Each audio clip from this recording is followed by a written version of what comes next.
എല്ലാവർക്കും നമസ്കാരം. ഇഷ്ബികോ ക്രോണിക്കിൾസിൻ്റെ പുതിയൊരു വീഡിയോയിലേക്ക് എല്ലാവർക്കും സ്വാഗതം. എൻ്റെ ചാനൽ എല്ലാവരും സബ്സ്ക്രൈബ് ചെയ്യുന്നു എന്ന് വിചാരിക്കുന്നു. ഞാനതിൽ കുറേ ട്രാവൽ വീഡിയോസൊക്കെ ഇട്ടിട്ടുണ്ട്, അതെല്ലാവരും കണ്ടു എന്ന് വിചാരിക്കുന്നു. എൻ്റെ പേര് ഡോക്ടർ വീണ. ഞാനൊരു ആയുർവേദ ഡോക്ടറാണ്, പബ്ലിക് ഹെൽത്ത് പ്രൊഫഷണലാണ്. ഞാൻ ഈ ചാനൽ കൊണ്ട് ഉദ്ദേശിക്കുന്ന കാര്യങ്ങളൊക്കെ ഒരു ഡീറ്റെയിൽ വീഡിയോ ഞാൻ ആദ്യം തന്നെ അപ്ലോഡ് ചെയ്തിട്ടുണ്ട്, ഒരു ഇൻട്രൊഡക്ടറി വീഡിയോ പോലെ. അതെല്ലാവരും കണ്ടു എന്ന് വിശ്വസിക്കുന്നു. അപ്പോൾ അതിൽ പറഞ്ഞിരിക്കുന്ന ഒരു കാര്യമായിട്ടാണ് ഞാനിപ്പോൾ വന്നിരിക്കുന്നത്. അതായത് ഈ UAE ജോബ് ഓപ്പർച്യൂണിറ്റീസിനെ കുറിച്ച് സംസാരിക്കാനാണ് ഞാനിപ്പോൾ നിങ്ങളുടെ മുമ്പിൽ വന്നിരിക്കുന്നത്. നിങ്ങൾക്കറിയാം, ജോബ് മാർക്കറ്റ് UAE പല രീതിയിൽ ഉണ്ട്. അതായത് ഹെൽത്ത് കെയർ ആയിട്ടും ഫിനാൻസിൽ, IT, കൺസ്ട്രക്ഷൻ, അങ്ങനെ പല ഫീൽഡിലും ഇവിടെ ജോബ് ഓപ്പർച്യൂണിറ്റീസ് ഉണ്ട്. അതേപോലെ തന്നെ അങ്ങനത്തെ ഏരിയയിലേക്ക് ഒരു ജോബ് നിങ്ങൾ ആഗ്രഹിക്കുന്നുണ്ടെങ്കിൽ, വിസിറ്റിംഗ് വിസയിൽ വന്നിട്ട് ഇവിടെ ജോബ് സെർച്ച് ചെയ്യാൻ ആഗ്രഹിക്കുന്നുണ്ടെങ്കിൽ, അതേപോലെ തന്നെ ഇവിടെ ജോബ് സെർച്ച് ചെയ്തുകൊണ്ടിരിക്കുകയാണ്, അല്ലെങ്കിൽ സ്പൗസ് വിസയിൽ വന്നിട്ട് നിങ്ങളൊരു ജോബ് നോക്കുന്നുണ്ട്, ജോബ് കിട്ടാനുള്ള ശ്രമത്തിലാണ് എങ്കിൽ നിങ്ങൾക്ക് ഉള്ളൊരു വീഡിയോ ആയിട്ടാണ് ഞാനിപ്പോൾ നിങ്ങളുടെ മുമ്പിൽ വന്നിരിക്കുന്നത്. അപ്പോൾ സ്കിപ്പ് ചെയ്യാതെ ഫുൾ വീഡിയോ കാണണം. ഞാനതിൽ കുറേ ടിപ്സ് പറയുന്നുണ്ട്. എങ്ങനെയാണ് നമുക്ക് ജോബ് സെർച്ച് കുറച്ചുകൂടെ ഈസി ആയിട്ട് ചെയ്യാം, അല്ലെങ്കിൽ ഈസി ആയിട്ട് ജോബ് കിട്ടാൻ എന്തൊക്കെ നമ്മുടെ ഭാഗത്തു നിന്ന് എന്തൊക്കെ ചെയ്യാൻ കഴിയും, അതിനെക്കുറിച്ച് ഞാനിതിൽ സംസാരിക്കുന്നുണ്ട്. അപ്പോൾ ലൈക്ക് ചെയ്യാൻ മറക്കരുത്, ഫ്രണ്ട്സിനും ഫാമിലിക്കും ഒക്കെ ഷെയർ ചെയ്യാൻ മറക്കരുത്. സബ്സ്ക്രൈബ് ചെയ്തു എന്ന് ഞാൻ വിചാരിക്കുന്നു. അപ്പോൾ നമുക്ക് വീഡിയോയിലേക്ക് പോവാം. എല്ലാവർക്കും അറിയുന്നത് പോലെ തന്നെ ഇപ്പം നമ്മൾ ഒരു പുതിയ രാജ്യത്തേക്ക് പോയിട്ട് അവിടെയുള്ള ജോബിന് അപ്ലൈ ചെയ്യാൻ ആഗ്രഹിക്കുന്നുണ്ടെങ്കിൽ ആദ്യം നമ്മൾ സെർച്ച് ചെയ്യേണ്ടത് അവിടുത്തെ ജോബ് മാർക്കറ്റിനെ കുറിച്ചാണ്. കറൻ്റ്ലി അവിടെ എങ്ങനെയുണ്ട് ജോബ് മാർക്കറ്റ്, ഏത് മാസങ്ങളിലാണ് കൂടുതൽ ജോബ് ഓപ്പണിങ്സ് ഒക്കെ വരിക, ഇതിനെക്കുറിച്ചൊക്കെയാണ് ആദ്യം നമ്മൾ സെർച്ച് ചെയ്യേണ്ടത്. അതിന് നമുക്ക് ഉപയോഗിക്കാവുന്ന ഒരു സോഴ്സ് എന്ന് പറയുന്നത് ഡിഫറെൻറ്റ് ജോബ് സൈറ്റുകളാണ്. അതായത് നൗക്രി ഗൾഫ്, ഇൻഡീഡ്, ബെയ്റ്റ്, അതേപോലെ ലിങ്ക്ഡിൻ ഒരു പ്രധാനപ്പെട്ട ജോബ് സെർച്ച് ചെയ്യാൻ പറ്റുന്ന ഒരു സ്ഥലമാണ്. അതേപോലെ തന്നെ കണക്ഷൻസ് അല്ലെങ്കിൽ നെറ്റ്വർക്കിംഗ് ചെയ്യാൻ പറ്റുന്ന ഒരു പ്രധാനപ്പെട്ട ഒരു എന്താ പറയുക സൈറ്റാണ് ലിങ്ക്ഡിൻ എന്ന് പറയുന്നത്. ഇനി ജോബ് മാർക്കറ്റിനെ കുറിച്ച് അറിഞ്ഞു കഴിഞ്ഞാൽ അടുത്തതായിട്ട് നമ്മൾ ഇമ്പോർട്ടൻ്റ് ആയിട്ട് ശ്രദ്ധിക്കേണ്ടത് റെസ്യൂം അല്ലെങ്കിൽ CV ആണ്. നമ്മളുടെ റെസ്യൂം അല്ലെങ്കിൽ CV നമ്മുടെ ഏത് ഏരിയയിലാണോ വർക്ക് ചെയ്യുന്നത്, നമ്മളുടെ എക്സ്പെർട്ടൈസ് ഏത് ഏരിയയിലാണോ അതിനനുസരിച്ചുള്ള CV നമ്മൾ അപ്ഡേറ്റഡ് ആക്കി വെക്കണം. നമ്മുടെ എക്സ്പീരിയൻസ്, അതേപോലെ സ്കിൽസ്, ഇതൊക്കെ ഹൈലൈറ്റ് ചെയ്തിട്ട് വേണം നമ്മൾ റെസ്യൂം ചെയ്തെടുക്കാൻ. അതിപ്പോൾ സ്വന്തമായിട്ട് ചെയ്യാൻ അറിയില്ല എന്നുണ്ടെങ്കിൽ അതിനായിട്ട് ഡിഫറെൻറ്റ് വെബ്സൈറ്റ് നമുക്ക് യൂസ് ചെയ്യാം. സ്റ്റാൻഡേർഡ് ആയിട്ടുള്ള ഫോർമാറ്റ് ആയിരിക്കണം എപ്പോഴും യൂസ് ചെയ്യേണ്ടത്. കുറേ കളറും കുറേ എന്താ പറയുക കുറേ കളറൊക്കെ ഇട്ട് അങ്ങനെ ഒരു അതൊരു പ്രൊഫഷണൽ വേ അല്ല. അപ്പോൾ പ്രൊഫഷണൽ ആയിട്ട് സ്റ്റാൻഡേർഡ് ആയിട്ട് വേണം നമ്മൾ എപ്പോഴും റെസ്യൂം ബിൽഡ് ചെയ്യാൻ വേണ്ടിയിട്ട്. പ്രത്യേകിച്ച് UAE അല്ലെങ്കിൽ യൂറോപ്യൻ കൺട്രീസിലൊക്കെ നമ്മൾ അപ്ലൈ ചെയ്യുകയാണെങ്കിൽ എപ്പോഴും ഒരു സ്റ്റാൻഡേർഡ് ഫോർമാറ്റ് ഉണ്ടാവും. അത് സെർച്ച് ചെയ്ത് കണ്ടുപിടിച്ച് ആ രീതിയിൽ വേണം നമ്മൾ നമ്മുടെ റെസ്യൂം അല്ലെങ്കിൽ CV പ്രിപ്പയർ ചെയ്യാൻ വേണ്ടിയിട്ട്. ഈവൻ ഇപ്പം നമുക്ക് അത് അറിയില്ല എന്നുണ്ടെങ്കിൽ ഏതെങ്കിലും കഫേയിലോ അല്ലെങ്കിൽ അങ്ങനെ പറഞ്ഞു കഴിഞ്ഞാൽ അവർ തന്നെ ചെയ്തു തരും. അതിനനുസരിച്ച് സ്റ്റാൻഡേർഡ് ആയിട്ടുള്ള ഓരോ കൺട്രിക്ക് എങ്ങനെയായിരിക്കും സ്റ്റാൻഡേർഡ് ഫോർമാറ്റ് ഉണ്ട്. ആ ഫോർമാറ്റിനനുസരിച്ച് അവർ തന്നെ നമുക്ക് റെസ്യൂമും CV ഒക്കെ ഉണ്ടാക്കി തരും. നമ്മുടെ ഡീറ്റെയിൽസ് ഒക്കെ നമ്മൾ സെൻഡ് ചെയ്ത് കൊടുത്താൽ മതി. അപ്പോൾ അതിൽ നമ്മൾ കൂടുതലായിട്ട് ശ്രദ്ധിക്കണം, അതൊരു സ്റ്റാൻഡേർഡ് ഫോർമാറ്റ് ആക്കാൻ വേണ്ടിയിട്ട്. ബിക്കോസ് നമ്മളിപ്പോൾ ഒരു ജോബിന് വേണ്ടി അപ്ലൈ ചെയ്യുകയാണെങ്കിൽ അവർ ഫസ്റ്റ് ഷോർട്ട് ലിസ്റ്റ് ചെയ്യാൻ ഉപയോഗിക്കുന്ന ടൂൾ എന്ന് പറയുന്നത് നമ്മുടെ CV അല്ലെങ്കിൽ റെസ്യൂമെയാണ്. റെസ്യൂമിലുള്ള കീവേഡ്സ് വെച്ചിട്ടാണ് അവർ ആദ്യം ഒരു ഷോർട്ട് ലിസ്റ്റ് ചെയ്യുന്നത്. നമ്മുടെ ആപ്ലിക്കൻസിനെല്ലാം ഷോർട്ട് ലിസ്റ്റ് ചെയ്യാൻ ഉപയോഗിക്കുന്ന ടൂൾ എന്ന് പറയുന്നത് റെസ്യൂമെ തന്നെയാണ്. ഫസ്റ്റ് ഇംപ്രഷനാണ് റെസ്യൂമെ അല്ലെ CV എന്ന് പറയുന്നത്. അപ്പോൾ അതിൽ നമ്മൾ കുറച്ച് സമയം ഇൻവെസ്റ്റ് ചെയ്തിട്ട് അതൊരു സ്റ്റാൻഡേർഡ് ഫോർമാറ്റിലാക്കി എപ്പോഴും നമ്മുടെ കയ്യിൽ സൂക്ഷിക്കണം. അതേപോലെ തന്നെ നമ്മളിപ്പോൾ ഒരു ഇൻ്റർവ്യൂവിന് പോവുകയാണെങ്കിൽ ഒരു 3-4 കോപ്പി നമ്മുടെ കയ്യിൽ എടുത്ത് വെക്കുന്നത് വളരെ നല്ലതായിരിക്കും. റെസ്യൂം അല്ലെ CVൻ്റെ കാര്യത്തിൽ ഒരു കാര്യം കൂടെ ആഡ് ചെയ്യാനുള്ളതെന്ന് വെച്ചാൽ, ഇപ്പം നമ്മളൊരു ബേസിക് ആയിട്ടുള്ള സ്റ്റാൻഡേർഡ് CV നമ്മൾ പ്രിപ്പയർ ചെയ്ത് വെച്ചു. നമ്മളിപ്പോൾ വിസിറ്റിംഗ് വിസയിൽ പോവുകയാണ്, അവിടെ ജോബ് സെർച്ച് ചെയ്യാൻ വേണ്ടി UAE വരികയാണ്. അപ്പോൾ നമ്മുടെ കയ്യിൽ ഒരു ബേസിക് സ്റ്റാൻഡേർഡ് ആയിട്ടുള്ള ഒരു CV അല്ലെങ്കിൽ റെസ്യൂമേ നമ്മുടെ കയ്യിലുണ്ട്. പക്ഷേ ഇവിടെ വന്നിട്ട് നമ്മളിപ്പോൾ ജോബിന് അപ്ലൈ ചെയ്യാൻ തുടങ്ങുമ്പോൾ ഇപ്പോൾ പല ജോബുകൾക്കും അതിൻ്റേതായിട്ടുള്ള ജോബ് ഡിസ്ക്രിപ്ഷൻസ് ഉണ്ടാവും. അതിനനുസരിച്ച് നമ്മളുടെ CV അല്ലെങ്കിൽ റെസ്യൂമേ നമ്മൾ ടൈലർ ചെയ്യേണ്ടി വരും. കാരണം അതൊരു ചേഞ്ച് ചെയ്യേണ്ടി വരും. കാരണം എല്ലാ ജോബ്സിനും നമ്മൾ ഒരേ CV അയച്ചുകൊണ്ടിരുന്നു കഴിഞ്ഞാൽ അവർ ചിലപ്പം ഷോർട്ട് ലിസ്റ്റ് ചെയ്യണം എന്നില്ല. കാരണം അവർക്ക് ഓരോ കീവേഡ് ഉണ്ടാവും. ഓരോ ജോബ് ജോബിനും അവർ അത് അഡ്വർടൈസ് ചെയ്യുമ്പോൾ ഹൺഡ്രഡ്സ് അല്ലെങ്കിൽ 200 ആപ്ലിക്കേഷൻസ് ഒക്കെ പെർ ഒരു ജോബിന് വരും. അതിന് മുകളിലേക്കൊക്കെ വരും. ഇപ്പോൾ UAE ആണെങ്കിൽ ഒരു ജോബ് അവർ അഡ്വർടൈസ് ചെയ്താൽ, ലിങ്ക്ഡിൻ പോലെ അല്ലെങ്കിൽ ഏതെങ്കിലും ഒരു സൈറ്റിൽ അഡ്വർടൈസ് ചെയ്താൽ അതിൽ ഇഷ്ടംപോലെ ആപ്ലിക്കേഷൻസ് വരും. അപ്പോൾ അതിൽ നിന്നും അവർ ഷോർട്ട് ലിസ്റ്റ് ചെയ്യാൻ വേണ്ടി ഉപയോഗിക്കുന്ന ഒരു സ്ട്രാറ്റജി എന്ന് പറയുന്നത് കീവേഡ്സ് ഉപയോഗിച്ച് ആദ്യം റെസ്യൂം അല്ലെങ്കിൽ CV ഷോർട്ട് ലിസ്റ്റ് ചെയ്യുന്ന ഒരു പ്രൊസീജിയർ ആയിരിക്കും അവർ അതിന് വേണ്ടി ചെയ്യുന്നത്. അപ്പം നമ്മൾ എല്ലാത്തിനും ഒരേ CV തന്നെയാണ് നമ്മൾ വെച്ചിട്ട് അപ്ലൈ ചെയ്യുന്നതെങ്കിൽ ചിലപ്പോൾ ആ ജോബ് ഡിസ്ക്രിപ്ഷനിൽ അവർ കൊടുത്തിരിക്കുന്ന കീവേഡ്സ് വേറെ ആയിരിക്കാം. അപ്പോൾ നമ്മളുടെ CV നമുക്ക് ചിലപ്പം ജോബൊക്കെ നമ്മുടെ കറക്റ്റ് ലിങ്ക് ചെയ്യുന്ന ജോബ് തന്നെയായിരിക്കും, നമ്മുടെ ഏരിയ തന്നെയായിരിക്കും. പക്ഷേ ആ കീവേഡ്സ് ഇല്ലാത്തത് കൊണ്ട് മാത്രം ചിലപ്പോൾ നമ്മളുടെ എന്താ പറയുക CV റിജക്റ്റ് ആയി പോകാൻ ചാൻസ് ഉണ്ട്. അപ്പോൾ നമ്മൾ എപ്പോഴും ചെയ്യേണ്ടത് ഒരു ജോബ് അഡ്വർടൈസ്മെന്റ് കണ്ടു കഴിഞ്ഞാൽ അതിന് കൂടുതലായിട്ട് അതിൻ്റെ ജോബ് ഡിസ്ക്രിപ്ഷൻ നന്നായിട്ട് വായിക്കുക. അത് എങ്ങനെയാണ് നമ്മളുടെ CV ആയിട്ട് മാച്ച് ചെയ്യുന്നതെന്ന് ആദ്യം ഒന്ന് കണ്ടുപിടിക്കുക. പിന്നെ എന്തെങ്കിലും ആഡ് ചെയ്യാനുണ്ടെങ്കിൽ ആ ജോബ് ഡിസ്ക്രിപ്ഷനിൽ നമ്മൾ ചെയ്തതായിട്ടുള്ള കാര്യങ്ങൾ എന്തെങ്കിലും കുറച്ചും കൂടെ CV ആഡ് ചെയ്യാനുണ്ടെങ്കിലോ മാറ്റി കുറച്ചുകൂടെ ചേഞ്ച് ചെയ്ത് റീഫ്രെയിം ചെയ്യാനുണ്ടെങ്കിലോ അത് ചെയ്തിട്ട് അപ്ലൈ ചെയ്യാൻ ശ്രദ്ധിക്കുക. അടുത്ത തേർഡ് ഇമ്പോർട്ടൻറ്റ് പോയിന്റ് എന്ന് പറയുന്നത് നെറ്റ്വർക്കിംഗ് ആണ്. ഒരു ജോബ് നമുക്ക് വേറൊരു പുതിയ രാജ്യത്ത് ഒരു ജോബ് സെർച്ച് ചെയ്യാന്നുണ്ടെങ്കിൽ ഏറ്റവും ഇമ്പോർട്ടൻ്റ് ആയിട്ട് നമ്മളെ ഹെൽപ്പ് ചെയ്യുന്ന ഒരു ഫാക്ടർ എന്ന് പറയുന്നത് നെറ്റ്വർക്കിംഗ് തന്നെയാണ്.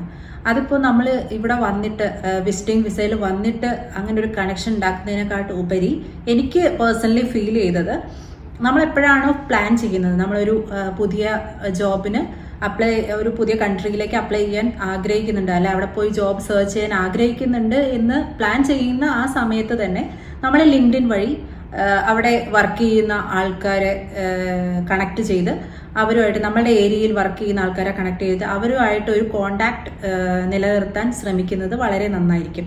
കാരണം അവർക്ക് ഇവിടുത്തെ ഒരു ജോബ് മാർക്കറ്റിനെ കുറിച്ച് അറിയായിരിക്കും. അതേപോലെ തന്നെ ഇവിടെ ഇപ്പോൾ ഏറ്റവും ഇമ്പോർട്ടൻ്റ് ആയിട്ട് എനിക്ക് ഫീൽ ചെയ്ത കാര്യം വെച്ചാൽ റെഫർ ചെയ്യുന്നത് ഒരു ഇമ്പോർട്ടൻ്റ് ആയിട്ടുള്ള ഒരു എന്താ പറയുക ജോബ് സെർച്ച് സ്ട്രാറ്റജി ആയിട്ട് എനിക്ക് ഫീൽ ചെയ്തിട്ടുണ്ട്. കാരണം റെഫർ ചെയ്യാൻ ആൾക്കാരുള്ളവർക്ക് പെട്ടെന്ന് ജോബ് കിട്ടുന്നത് പോലെ എനിക്ക് എപ്പോഴും ഫീൽ ചെയ്തിട്ടുണ്ട്. അപ്പോൾ അങ്ങനെ ഒരു കണക്ഷൻ നമ്മളുടെ ഏരിയയിൽ വർക്ക് ചെയ്യുന്ന സീനിയർ പോസ്റ്റിലൊക്കെ വർക്ക് ചെയ്യുന്ന ആൾക്കാരുമായിട്ട് ഒരു കണക്ഷൻ ഉണ്ടാക്കാൻ പറ്റിയിട്ടുണ്ടെങ്കിൽ അതൊരു മെയിൻ ഇമ്പോർട്ടൻ്റ് ആയിട്ടുള്ള ഒരു എന്താ പറയുക നിങ്ങൾക്ക് ഇവിടെ വന്നാൽ നിങ്ങളെ ഹെൽപ്പ് ചെയ്യാൻ പറ്റുന്ന ഒരു ഫാക്ടർ ആയിരിക്കും ജോബ് സെർച്ച് ഈ ഒരു സാഹചര്യത്തിൽ. അപ്പോൾ നാട്ടിൽ വെച്ച് തന്നെ അവരുമായിട്ട് ജോബ് റിലേറ്റഡ് കാര്യങ്ങൾ സംസാരിക്കുക. അപ്പോൾ അവരോട് തന്നെ ചോദിക്കുക, പൊളൈറ്റ്ലി അല്ലെങ്കിൽ ഒരു ഹെൽപ്പ് ചെയ്യുമോ എന്നുള്ള രീതിയിൽ റെഫർ ചെയ്യാൻ CV ഒക്കെ അയച്ചു കൊടുത്തിട്ട് ഷെയർ ചെയ്തിട്ട് ഒരു റെഫർ ചെയ്യാൻ പറ്റുമോ എന്നുള്ള രീതിയിൽ സംസാരിക്കുക. അപ്പോൾ നല്ല ആൾക്കാരൊക്കെ ആണെങ്കിൽ അവർ തന്നെ ഇപ്പോൾ നമ്മളെ CV ഒക്കെ കണ്ട് അത്യാവശ്യം നല്ല എക്സ്പീരിയൻസ് ഒക്കെ ഉണ്ട് എന്നുണ്ടെങ്കിൽ അവർ തന്നെ ചിലപ്പോൾ റെഫർ ചെയ്യും. അപ്പം നമ്മുടെ നമ്മുടെ CV ഷോർട്ട് ലിസ്റ്റ് ചെയ്യുക എന്നുള്ള ഒരു പ്രോസസ്സ് നമുക്ക് ഈസി ആയി കിട്ടും. അല്ലാതെ ജോബ് സൈറ്റ് വഴി നമ്മൾ അപ്ലൈ ചെയ്ത് വെയിറ്റ് ചെയ്തിരിക്കുന്ന ആ ഒരു സമയം നമുക്ക് ഒഴിവാക്കി കിട്ടും. കാരണം ടൈം ഒരു ഇമ്പോർട്ടൻറ്റ് ഘടകമാണ്. ഒരു വിസിറ്റിംഗ് വിസയിൽ വരുന്ന ആളെ സംബന്ധിച്ച് എത്രയും പെട്ടെന്ന് ജോബിലേക്ക് കയറുക എന്നുള്ളതായിരിക്കും അവരുടെ ഏറ്റവും വലിയ ചലഞ്ച് എന്ന് പറയുന്നത്. അപ്പോൾ ആ ഒരു ജോബ് സൈറ്റിൽ കയറി അവർ ഷോർട്ട് ലിസ്റ്റ് ചെയ്യുന്ന ചിലപ്പോൾ 1 മാസം 2 മാസമൊക്കെ വെയിറ്റ് ചെയ്യേണ്ടി വരും. അപ്പോൾ അത്രയും വെയിറ്റ് ചെയ്യാൻ നമ്മുടെ കയ്യിൽ ടൈം ഇല്ലല്ലോ. അപ്പോൾ റെഫറൽ എന്ന് പറയുന്ന ഒരു എന്താ പറയുക ആ ഒരു രീതിയിൽ ഷോർട്ട് ലിസ്റ്റ് ചെയ്യപ്പെടാൻ പറ്റുക എന്നുണ്ടെങ്കിൽ അത് ഏറ്റവും നല്ലൊരു കാര്യമാണ്. ഇനി 4th പോയിന്റ് എന്ന് പറയുന്നത് റിക്രൂട്ട്മെന്റ് ഏജൻസിനെ കോണ്ടാക്ട് ചെയ്ത് നമുക്ക് അതുവഴി ഒരു ജോബ് സെർച്ച് സ്ട്രാറ്റജിയിലേക്ക് പോകുന്നതാണ് അടുത്ത പോയിന്റ് എന്ന് പറയുന്നത്. അത് ഇവിടെ നമുക്കങ്ങനെ ഒരു റെഫർ ചെയ്യാനോ അല്ലെങ്കിൽ റെക്കമെൻഡ് ചെയ്യാനോ ആരെയും അറിയില്ല, അങ്ങനെ ഒരു കോണ്ടാക്ട് നമുക്ക് കിട്ടിയില്ല എന്നുണ്ടെങ്കിൽ നമുക്ക് ഡിഫറെൻറ്റ് റിക്രൂട്ട്മെന്റ് ഏജൻസീസ് ഉണ്ട്. അത് ഓരോ ഏരിയ ഓരോ ഫീൽഡ് നമ്മുടെ ഓരോ ഏരിയ എക്സ്പെർട്ടൈസ് അനുസരിച്ചുള്ള റിക്രൂട്ട് ചെയ്യുന്ന ഏജൻസീസ് ഉണ്ട്. ഇപ്പോൾ ഹെൽത്ത് കെയറിലാണെങ്കിൽ അങ്ങനെയുള്ള ഏജൻസീസ് ഉണ്ട്. IT ആണെങ്കിലും കൺസ്ട്രക്ഷൻ ആണെങ്കിലും ഓരോന്നിനും അതിൻ്റെതായ റിക്രൂട്ട്മെന്റ് ഏജൻസീസ് ഇപ്പോൾ കേരളത്തിൽ തന്നെ ഉണ്ടാവുമായിരിക്കും. ഇവിടുത്തെ UAE ജോബ് റിലേറ്റഡ് ആയിട്ടുള്ള റിക്രൂട്ടിംഗ് ഏജൻസീസ് ഇവിടെ UAE-ലും ഉണ്ട്. ഇവിടെ വന്നിട്ട് നിങ്ങൾ സെർച്ച് ചെയ്താൽ ഇവിടെയും ഉണ്ട് ഇഷ്ടംപോലെ ഏജൻസീസ്. പക്ഷെ അവിടുത്തെ ഒരു പ്രശ്നം എന്ന് പറഞ്ഞു കഴിഞ്ഞാൽ അവർക്കും ഫീസ് ഉണ്ടാവുമല്ലോ. ഇപ്പോൾ നമ്മൾ ജോബിന് അവർ ത്രൂ നമുക്കൊരു ജോബ് കിട്ടി, നമ്മൾ ആ ജോബിൽ ജോയിൻ ചെയ്താൽ ഫസ്റ്റ് സാലറിയുടെ 50% അല്ലെ 30%, അങ്ങനെയായിരിക്കും അവരുടെ ഓരോ ഫീസ് അവർ ഫിക്സ് ചെയ്യുക. അപ്പോൾ അത് നമ്മൾ കൊടുക്കാൻ തയ്യാറാവണം. ആ ഒരു ഇതാണുള്ളത്. പിന്നെ വേറൊരു അതിലൊരു എന്താ പറയുക പ്രശ്നമുള്ളത്, ഇതിൽ കുറേ എന്താ പറയുക ഫ്രോഡായിട്ടുള്ള റിക്രൂട്ട്മെൻറ്റ് ഏജൻസീസ് ഉണ്ട്.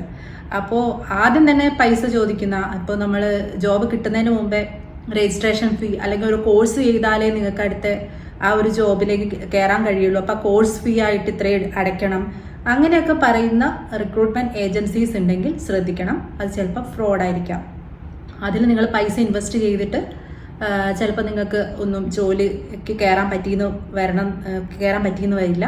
അപ്പോൾ അതിനൊന്ന് ശ്രദ്ധിക്കണം. ഇങ്ങനത്തെ റിക്രൂട്ട്മെൻറ്റ് ഏജൻസീനെ കോണ്ടാക്ട് ചെയ്യുമ്പോൾ നന്നായിട്ടൊരു അതിൻ്റെ പുറകിലൊരു റിസർച്ച് ഉണ്ടാവണം. ആ ഏജൻസീനെ കുറിച്ച് നമ്മളൊന്ന് റിസർച്ച് ചെയ്തിട്ട് വേണം അവരെ കോണ്ടാക്ട് ചെയ്യണം. അതേപോലെ തന്നെ ആദ്യമായിട്ട് പൈസ ചോദിക്കുന്ന ഏജൻസീനെ അങ്ങനെ എന്താ പറയുക അവരുടെ അടുത്ത് ജോബിന് വേണ്ടിയിട്ട് പൈസ ഇൻവെസ്റ്റ് ചെയ്യേണ്ട എന്നാണ് എൻ്റെ ഒരു അഭിപ്രായം. കാരണം അങ്ങനെ കോഴ്സ് ചെയ്താലേ ജോബ് കിട്ടൂ, അങ്ങനെയൊക്കെ ഞാൻ അപ്ലൈ ചെയ്യുന്ന സമയത്ത് അങ്ങനെയൊക്കെ വന്നിട്ടുണ്ട്. ഈ ഒരു കോഴ്സ് ചെയ്ത് 6 മാസത്തെ കോഴ്സാണ്, ആ കോഴ്സ് ചെയ്താലേ ഞങ്ങൾ ക്യാമ്പസ് പ്ലേസ്മെന്റ് പോലെ അതിലേക്ക് ചെയ്യാമെന്നൊക്കെ പറഞ്ഞിട്ട് വരുന്ന കുറേ റിക്രൂട്ട്മെന്റ് ഏജൻസീസ് ഉണ്ട്. അപ്പോൾ അതിലൊന്നും തലവെച്ച് കൊടുക്കാതിരിക്കുന്നതായിരിക്കും നല്ലത്.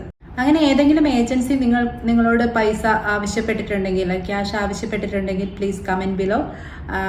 അങ്ങനെ സംഭവിച്ച ആർക്കെങ്കിലും അങ്ങനെ ഒരു അനുഭവം ഉണ്ടെങ്കിൽ കമൻറ്റ് ചെയ്യാൻ മറക്കരുത്.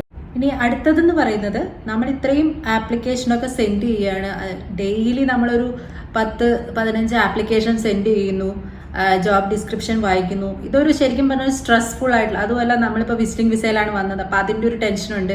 സമയം പോയിക്കൊണ്ടിരിക്കുകയാണ്. ഒരു ആപ്ലിക്കേഷൻ സെലക്ട് ചെയ്യാൻ തന്നെ ചിലപ്പോൾ 1 or 2 വീക്സ് ആവും. അപ്പോൾ ഇൻ്റർവ്യൂ പ്രോസസ്സ് ഉണ്ട് പിന്നെ. അപ്പോൾ അതിൻ്റെയൊക്കെ ഒരു സ്ട്രെസ് നമുക്കുണ്ടാവും. അപ്പോൾ നമ്മളെപ്പോഴും പോസിറ്റീവ് ആയിരിക്കണം, അതിലും സ്ട്രോങ് പോസിറ്റീവ്, അതേപോലെ സ്റ്റേ മോട്ടിവേറ്റഡ് ആയിട്ടിരിക്കണം. അതിലാണ് ഇമ്പോർട്ടൻറ്റ് കാര്യമുള്ളത്. അപ്പോൾ അതിന് വേണ്ടിയിട്ട് കുറച്ച് എൻ്റർടൈൻമെൻറ്റ് ഒക്കെ നമുക്ക് ആവാം. അതേപോലെ തന്നെ പുറത്തേക്ക് ഇറങ്ങി നടക്കുക, എല്ലാവരുമായിട്ട് കോണ്ടാക്ട്സ് നിലനിർത്തുക. കാരണം ഇപ്പം നമ്മൾ വൈകുന്നേരമൊക്കെ ഇറങ്ങി നടക്കുന്ന സമയത്തായിരിക്കും ചിലപ്പോൾ ആരെങ്കിലുമൊക്കെ ആയിട്ട് കോഫി ഷോപ്പിൽ നിന്നോ ആരെങ്കിലുമൊക്കെ മീറ്റ് ചെയ്യാം. ചിലപ്പോൾ അവർ നമ്മളുടെ ഏരിയയിൽ വർക്ക് ചെയ്യുന്ന ആളായിരിക്കാം. അങ്ങനെ ഒരു കോണ്ടാക്റ്റും കൂടെ ലോക്കലി ട്രാവൽ ചെയ്ത് റൂമിൻ്റെ ഉള്ളിൽ തന്നെ ഇരുന്ന് ഈ ഒരു പ്രോസസ്സ് തന്നെ നിൽക്കാതെ ഇടയ്ക്കൊക്കെ ഒന്ന് താഴെ ഇറങ്ങി കുറച്ച് നടന്ന്, അത് നമ്മുടെ മെൻ്റലി നമ്മൾ റിലാക്സ് ആവുകയും ചെയ്യും. കുറച്ചുകൂടെ കോണ്ടാക്ട്സ് നമുക്ക് കിട്ടാൻ സഹായിക്കുകയും ചെയ്യും. പിന്നെ പുതിയൊരു രാജ്യമാണ്, അപ്പം നമുക്ക് എക്സ്പ്ലോർ ചെയ്യാനും സ്ഥലങ്ങളുണ്ട്. അപ്പോൾ നമ്മളെ മൈൻഡ് ഒന്ന് റിഫ്രഷ് ചെയ്യാൻ വേണ്ടിയിട്ടും കോണ്ടാക്ട്സ് കിട്ടാൻ വേണ്ടിയിട്ടും കുറച്ച് ട്രാവൽ ചെയ്യുന്നതും ഒക്കെ നല്ലതാണ്. ഒരു ജോബിന് നമ്മൾ ഷോർട്ട് ലിസ്റ്റ് ചെയ്യപ്പെട്ടു എന്ന് പറഞ്ഞാൽ അവിടെ തീരുന്നില്ല. അവിടെ നിന്നാണ് നമ്മുടെ ഇൻ്റർവ്യൂ പ്രോസസ്സ് സ്റ്റാർട്ട് ചെയ്യുന്നത്. അപ്പോൾ ഇൻ്റർവ്യൂ പ്രോസസ്സ് എന്ന് പറയുന്നത് ഒരു ഡിഫറെൻറ്റ് സ്റ്റേജസ് ഉള്ള ഒരു പ്രൊസീജിയർ തന്നെയാണ്. അതിനെക്കുറിച്ച് കൂടുതൽ അറിയാനുണ്ട്. അതിനുവേണ്ടി പ്രിപ്പയർ ചെയ്യുന്നത് കുറച്ചും കൂടെ അറിഞ്ഞ് പ്രിപ്പയർ ചെയ്യേണ്ട ഒരു ഏരിയ കൂടിയാണ്. Because technical stage, HR interview, അതേപോലെ തന്നെ എന്താ പറയുക പാനൽ ഡിസ്കഷൻ, അങ്ങനെ പല അസസ്മെൻറ്റുകൾ, ഇതിനെക്കുറിച്ചൊക്കെ അറിയാനുണ്ട്. അപ്പോൾ ആ ഒരു ഇൻ്റർവ്യൂ പ്രോസസ്സിനെ കുറിച്ച് സംസാരിക്കാൻ ഞാൻ നെക്സ്റ്റ് ഒരു വീഡിയോ ആയിട്ട് വരുന്നുണ്ട്. അപ്പോൾ എല്ലാവരും കാണാൻ മറക്കരുത്. എല്ലാവർക്കും ഇഷ്ടപ്പെട്ടു എന്ന് വിചാരിക്കുന്നു.